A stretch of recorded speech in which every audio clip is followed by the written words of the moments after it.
너무 오랜만에 와가지고 적응이 안 되는 것 같아요. 이렇게 교우님들 이렇게 보니까 정말 열기가 대단한 성령이 충만하신 것 같아요. 아멘. 하느님께서 우리에게 원하시는 하느님의 뜻은 뭘까요?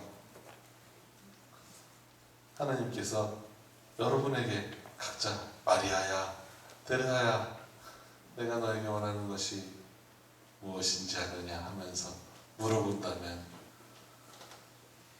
하나님의 뜻이 뭘까요? 맞아요. 누가 대답하셨어?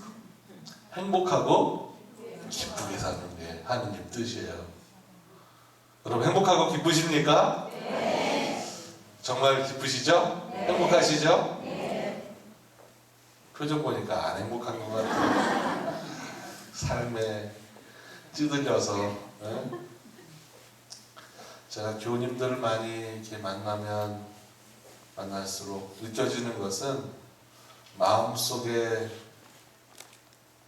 상처를 너무 많이 안고 살고 그거를 해결하지 못해서 살아가는 우리들의 모습입니다. 그걸 많이 보게 돼요.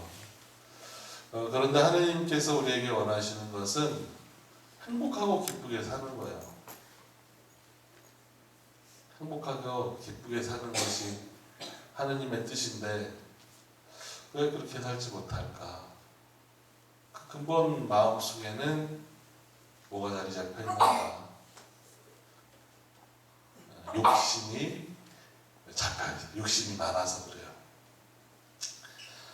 그래요. 제가 이렇게 여러분 보시기에 어때요? 튼튼해 보이죠? 뚱뚱하고 그죠? 사람의 몸을 두고 옛날 유학자들 유교에서 좀 몸을 두고 이렇게 표현합니다. 아, 참 저 사람 몸집이 좋네 그러죠?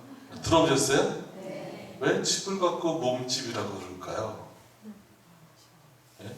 집을 갖고 왜 몸집이라고 할까? 그 집안에 누가 살기 때문이죠, 그죠? 네. 집안에 그러면 그 몸집 안에 누가 사는 거예요? 순대가? 곱창이? 그 몸집 안에는 마음이 살아요. 마음이. 그 집에 딱 들어갔는데 들어가는 그 순간부터 딱 보니까 신발이 그 입구에부터 신발이 정리가 안 되고 막 뒤집어져 있고 막 슬리퍼며 뭐며 상관없이 막 엉망이야. 그래서 이제 문을 딱 열고 딱 들어갔더니 가구는 다 엎어져 있고 책장에 책들은 다 빼져 있고 또 주방에 갔더니 먹다 남은 음식물 쓰레기가 잔뜩 있고 욕실에 갔더니 빨래거리가 하나가득 쌓여 있고 그죠? 그 몸집에 사는 사람이 마음이 그러면 어때요? 마음이 욕심으로 가득 차 있으면 그렇게 되는 거예요. 요즘 인테리어가 중요하다 그러잖아요, 그죠? 인테리어 잘하고 살아야 돼요. 정리정돈을 잘하고 마음속에서. 그래서 그 집에 들어갔는데 깔끔하고 아무것도 이렇게 좀 욕심 없이 이렇게 편안한 그런 집에 들어가면 기분이 좋잖아요, 그죠? 정리 잘 된 집에 들어가면 기분이 좋잖아요. 그것처럼 우리의 마음속에도 탐욕으로 가득 차 있으면 그렇게 되는 거예요. 하나님께서 우리에게 행복하고 기쁘게 살기를 원하시는데 결국 행복하고 기쁘지 않은 이유는 내 마음속에 욕심이 많기 때문이다. 어떤 자매님이 자녀를 이렇게 이쁜 자녀를 이렇게 나가지고 이제 학교에 보냈어요. 우리 우리 애는 남들보다 더 공부를 잘해야 되고 남들보다 음악도 잘해야 되고 또 미술도 잘해야 되고 막 그래서 또 영어도 잘해야 되고 국어, 수학 다 잘해야 돼. 과학도 잘해야 돼. 1등이 돼야 돼. 그래서 이 엄마가 이제 자기 아이를 학교를 보내서 학교 끝나고 나면 먼저 수학학원에 가고 수학학원 끝나고 나면 영어학원 가고 영어학원 끝나고 나면 음악학원 가고 음악학원 끝나고 나면 이제 피아노 배우러 가고 피아노 끝나면 바이올린도 배워야 되고 뭐 끝나고 나면 미술학원도 가고 그리고 또 과학이 부족하니까 과학해서 과학도 잘해야 되고 이렇게 해서 애를 그냥 열심히 가르쳤어요. 시험을 딱 봤네. 그죠? 시험을 딱 봤는데 애가 반 40명 중에 한 36등 했어요. 그러면은 누가 마음이 아파요? 애가 아파요? 엄마가 아파요? 그죠? 엄마가 어떤 마음 때문에 그런 거예요? 욕심 때문에. 결국은 마음이 아픈 건 애가 아니라 엄마가 아픈 거예요. 그래서 엄마가 이렇게 얘기해줘. 딸아, 엄마는 너에게 행복하고 기쁘게 살았으면 좋겠다. 밖에서 뛰어놀기도 하고 또 음악도 이렇게 하고 또 성당 가서 하느님께 기도도 하고 정말 이렇게 아이에게 사랑을 가르쳐주면 아이가 어떻게 하면 기쁘게 살고 행복하게 살까를 고민하고 그렇죠. 기쁘고 행복하게 산다는 것 바로 욕심을 내려놓는 삶이에요. 그래서 예수님께서 이렇게 말씀하십니다. 행복하여라 마음이 가난한 사람들. 마음이 가난한 사람은 욕심이 없는 사람이에요. 사실 저도 욕심을 많이 비우고 나니까 있잖아요. 마음은 되게 편해요. 늘 성령 충만이에요. 빈 마음에 못 채우실 거예요. 성령을 채워야죠. 주님, 저는 주님께 빈 마음으로 왔습니다. 제 마음 안에 성령을 채워주십시오. 성령 안에 살아보니까요, 지치질 않아요.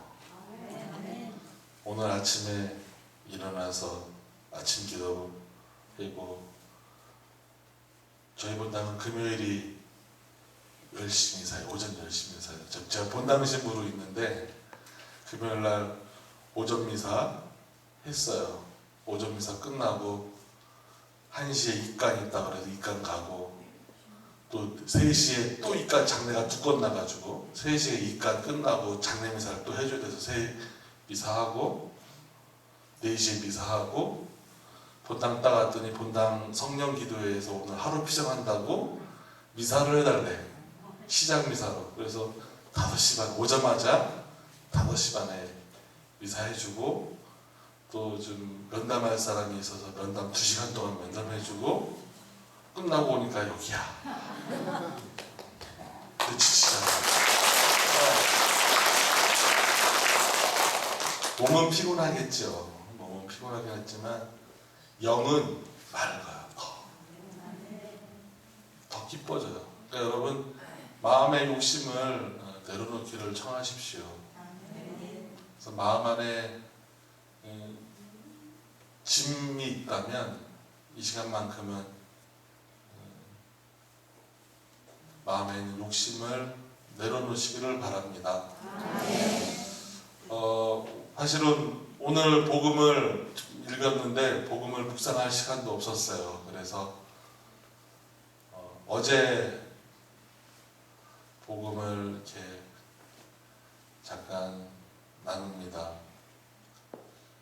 예수님께서는 안식일에 식사하는 걸 참 좋아하세요. 밥을 어저께도 그렇고 오늘도 식사를 하시는데 수종병 걸린 환자가 있었다라고 그래요. 수종병이 뭐예요? 네? 수전증? 그거는 손 떠는 거고. 수종. 몸에 물이 차서 붓는 거예요. 무릎에 여러분 물 차면 어떻게 해요? 그죠? 붓죠? 물 빼잖아요. 그게 이제 수종병의 하나예요. 얼마나 고통스러웠을까, 이 사람이. 그 수종병을 앓는 그 사람은 아마 당시에 유명했다고 하는 병원은 다 찾아갔을 거예요. 하필 수종병이라고 알려주는 것도 루카 복음사가가 의사였기 때문에 수종병이라는 것을 아마 얘기해 줬을 거예요. 그러니까 복음에 수종병이라고 나와 있죠. 그때는 뭐 바늘이 있었겠어요? 뭐가 있었겠어요? 물 빼는 기술도 없었을 것이고, 그저 이 사람이 고통스럽지 않게 있다가 아마 죽기만을 바랬을지도 모르는 그런 상황이었죠. 더 이상 이 수종병 환자는 갈 데가 없었던 거예요. 여러분 병원 갔는데 병원에서 불치병이라 그러면 어떻게 해요? 혹시라도 어디 유명한 그 의사가 있는데 이 의사가 민간요법 의사야. 이거 찾아가요, 안 찾아가요? 찾아가는 거예요. 내가 저 사람한테 가서 치료를 받으면 낫는다라는 어떤 그런 불확실한 믿음 속에 찾아간다고요. 그처럼 이 수종병 환자도 결국은 마음속에 이런 모든 것들을 내려놓고 예수님 앞에 찾아갑니다. 복음에서는 이렇게 얘기해요. 그 사람이 와서 제 병을 고쳐주십시오라고 얘기하지도 않았어요. 그냥 예수님 앞에 서 있었다. 예수님 앞에 그저 서 있었다. 그 환자는 예수님 앞에 그저 서 있기만 했던 거예요. 그랬더니 예수님이 그 사람의 질병을, 수종병을 낫게 해주십니다. 여러분도 지금 예수님 앞에 서 있습니다.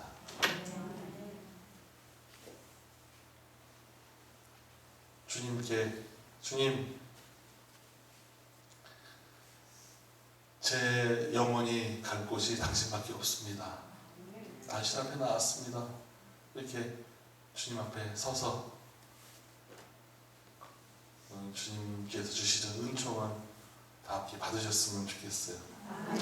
두 번째는 그 사람은 수종병 걸리는 한 사람은 순종의 마음이 있었다. 욕심이 없었던 거예요. 이제 욕심을 다 내려놓고 순종, 아버지 뜻에 순종했다. 내 뜻에 순종한 게 아니라 아버지 뜻에 순종했기 때문에 그런 치유의 은총을 받을 수 있었던 것이죠. 여러분, 하느님 뜻에 순종하라. 하느님의 뜻이 뭐라고 했어요? 행복하고 기쁘게 사는 거예요. 근데 내 마음속에 욕심이 있으면 행복하지 않고 기쁘지도 않아요. 사는 게 그냥 하루하루가 그냥 뭐랄까요? 좀 고통스럽고 힘들고 어렵게만 되는 거예요. 그러니까 내 마음속에 기쁨과 행복이 가득하기 위해서는 내 마음의 욕심을 내려놔야 한다. 내려놓으면 내려놓을수록. 저는 예전에 이렇게 기도했어요. 제가 갖고 있는 욕심이 한 10개 정도 있었다고 하면 10개 다 내려놓기가 너무 힘든 거예요.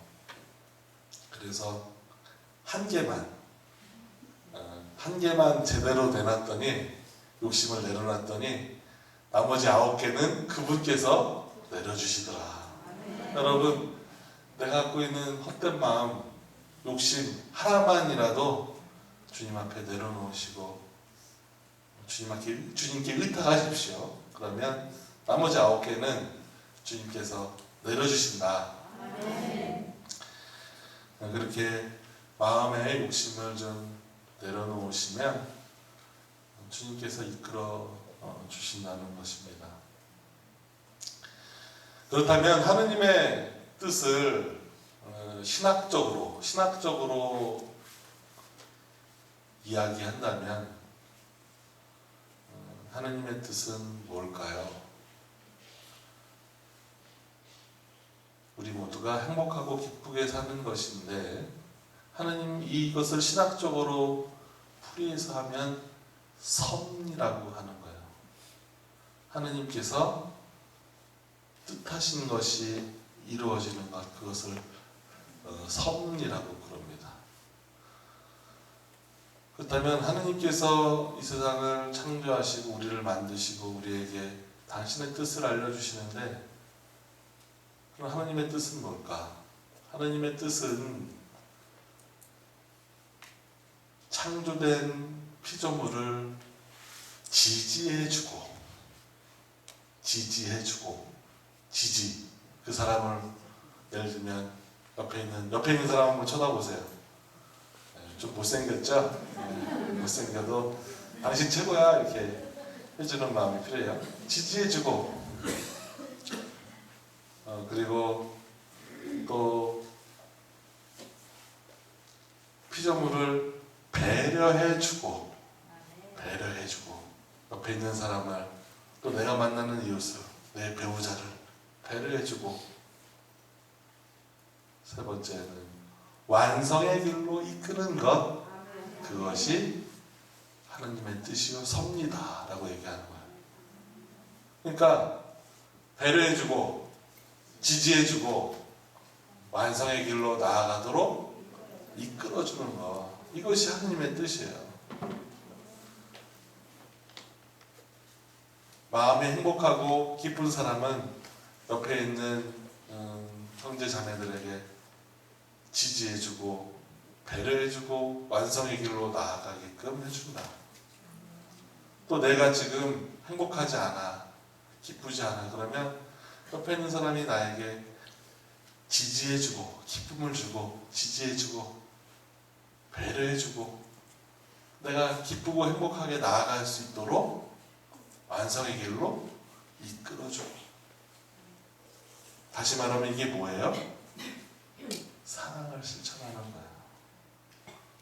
하느님의 뜻은 다시 말하면 사랑을 실천하는 게 되겠죠. 결국은 우리 모두가 행복해지고 기쁘게 사는 것이 하느님의 뜻이라고 한다면 기쁘고 행복하게 하기 위해서 필요한 것은 사랑의 삶을 사는 거예요. 어떻게? 지지해주고 배려해주고 완성의 길로 이끌어주고 이 삶을 살아야 한다. 이제 아시겠죠? 이게 무슨 삶이라고요? 사랑의 삶. 사랑의 삶을 살기 위해 여러분들이 좀 때로는 마음의 희생도 필요해요. 그래서 여러분 마음의 평화를 다 얻기를 원하시죠? 마음의 평화, 나는 마음의 평화보다는 마음이 깨졌으면 좋겠다, 분열되기를 원한다, 산산조각 났으면 좋겠다 하는 분 안 계시잖아요. 저밖에 없잖아요, 그죠? 마음이 평화롭기를 원하신다면 사랑의 삶을 살아야 되는 거예요. 왜요? 사랑의 열매가 평화이기 때문에 그래요. 또 사랑을 하기 위해서는 지금 성령의 열매에 대해서 또 말씀을 드릴게요. 사랑을 하기 위해서는 먼저 친절해야 돼요. 친절하기 위해서는 먼저 내가 기뻐해야 돼요. 내가 주님을 만나서 기쁘고 행복하면 어떻게 된 거예요? 내가 만나는 사람들에게 친절한가? 안녕하세요. 인사 잘하는 여러분, 인사 잘하는 사람 그 젊은 그 색시들이 성당에 왔는데 형님 안녕하세요 그 인사하면 기분 좋아 안 좋아요? 저도 좋아요. 신부님 안녕하세요 그 하면 저도 기분이 좋아요. 그죠? 그러니까 기쁘고 행복한 사람은 친절의 삶을 친절의 열매를 맺고 사는 거예요. 친절의 열매를 맺는 사람은 사랑의 삶을 살아가는 거예요. 사랑의 삶을 살아가는 사람은 희생이 따르더라도 어떻게? 그 희생을 기꺼이 인내한다. 성령의 열매야. 인내하며 감수하고 참아내고 무슨 열매를 맺어? 평화의 열매를 맺는다. 온유의 열매를 맺는다. 그러니까 바오로 사도가 성령의 열매를 9가지로 얘기할 때에도 하나 떨어진 게 없어요. 그것이 다 사슬로 연결돼서 내가 성령 안에 머물러 있으면 그런 삶을 살게 되는 거죠. 아직 내 마음이 행복하지 않고 기쁘지 않다면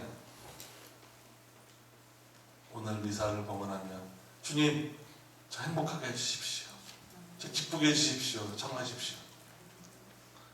그리고 옆에 사람이 딱 보니까 한번 다시 한번 쳐다보세요. 기쁜 것 같아요? 안 기쁜 것 같아요? 잘 모르겠어요? 옆에 사람이 행복해 보여요? 안 행복해 보여요? 행복해 보여요. 대답이 작은 거 보니까 안 행복해. 자, 그 상태에서 오른쪽으로 몸을 트세요. 네, 오른쪽으로. 네, 오른쪽으로. 어깨에 손을 얹고 이 사람을 위해 기도해 주는 거예요. 지지해 주고 배려해 주고 완성의 길로 이끌어 주도록 기도하는 거예요. 자, 제가 기도 하자고 저를 따라하세요. 주님, 이 자매에게, 이 형제에게 기쁨을 주십시오. 이 형제 자매에게 행복을 주십시오. 마음이 아픈 곳이 있다면 치유시켜 주십시오. 이 형제 자매의 마음에 사랑이 없다면 사랑을 넣어 주십시오. 심령으로 다 함께 기도해 드립니다.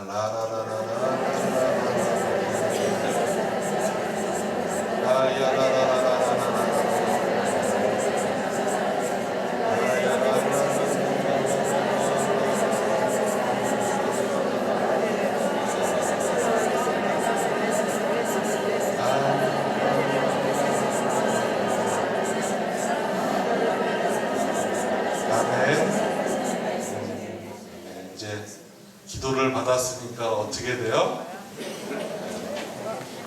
기도해 주는 거예요.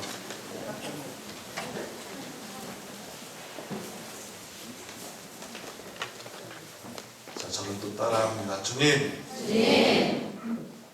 이 사람이 기쁘게 해주십시오. 이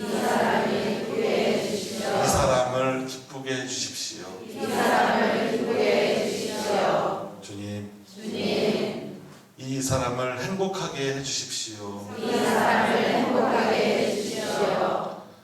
주님, 마음에 기쁨이 없다면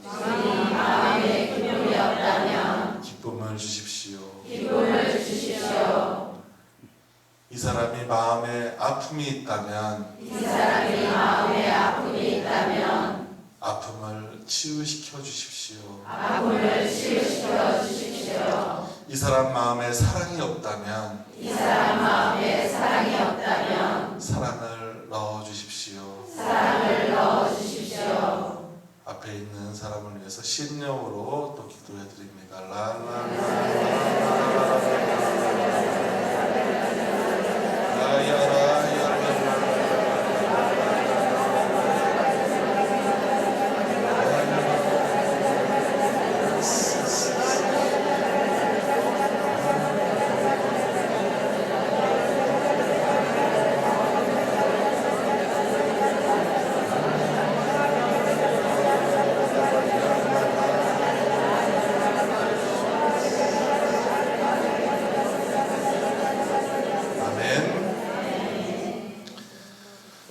바오로 사도는 데살로니가 1서 5절에서 그런 말씀을 합니다. 여러분 끊임없이 기도하십시오. 언제나 감사하십시오. 무슨 일이든 기뻐하십시오. 이게 하나님께서 여러분에게 바라시는 뜻이다라고 얘기하셔요. 그러니까 기도하는 사람, 기뻐하고 감사하는 사람, 이것이 결국은 바오로 사도가 기쁘고 행복하게 사는 비결이 무엇인지를 알려주는 거예요. 그러니까 성령 안에서 아까 제가 말씀드렸죠. 기쁘고 행복해야 내가 다른 사람에게 친절해주고 또 사랑을 주고 희생이 따르더라도 평화를 주고 희생이 따라도 사랑을 주면 평화의 열매를 맺고 그 삶을 여러분들이 살아가시기를 소망합니다. 아멘.